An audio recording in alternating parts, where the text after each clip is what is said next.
C'est donc un périple de 2 semaines au sein des anciennes colonies néerlandaises qui a été entamé ce vendredi 27 janvier par Amalia et ses parents. L'occasion pour la jeune femme de 19 ans d'effectuer son premier voyage officiel à l'étranger. Accueillie en grande pompe à l'aéroport par le gouverneur de l'île de Bonaire, Edison Rijna, la famille royale devra honorer un emploi du temps très chargé. De la découverte de l'île située au large des côtes du Venezuela et de son parc culturel Mangasinadire et Aruba en passant par Curaçao et Saint-Martin, la fille aînée du couple royal néerlandais en apprendra davantage sur l'histoire, la culture et les problématiques actuelles des habitants des îles, selon le média Histoire Royale.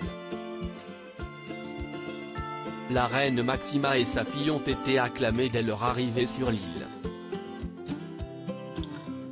Ces territoires occupent une place particulière dans le cœur des souverains, surtout dans celui de la grand-mère d'Amalia.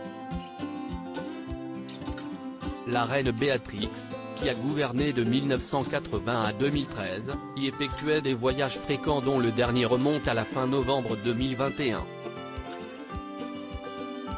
Sa petite fille, aujourd'hui étudiante en faculté de politique, psychologie, droit et économie, à l'université d'Amsterdam, aura ainsi dans les prochains jours, l'honneur de visiter Aruba, Bonaire, Curaçao, Saba, Saint-Eustache et Saint-Martin, les 6 territoires ultramarins des Pays-Bas qui comptent près de 326 000 habitants. Une héritière très engagée dans ses études, la jeune femme avait promis, à l'occasion de ses 18 ans, de s'impliquer davantage dans les affaires de la couronne. Chose promise, chose due. Jusqu'au 9 février prochain, la princesse sera dans les îles des Caraïbes. Avant cela, elle avait annoncé renoncer à sa rente annuelle d'habitude versée par l'État. Celle-ci s'élevait à 1,6 million d'euros. Le 7 décembre 2021, j'aurai 18 ans et, conformément à la loi, je recevrai une allocation.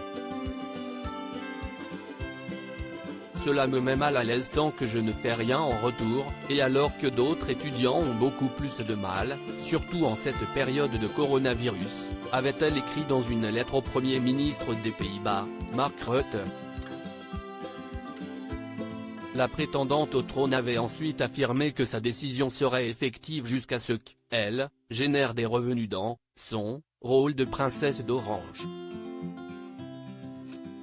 Le média néerlandais No avait ajouté qu'il s'agissait de la première fois qu'un membre de la famille royale des Pays-Bas refusait des indemnités. Article écrit en collaboration avec 6 médias. Crédit photo, Dana Press.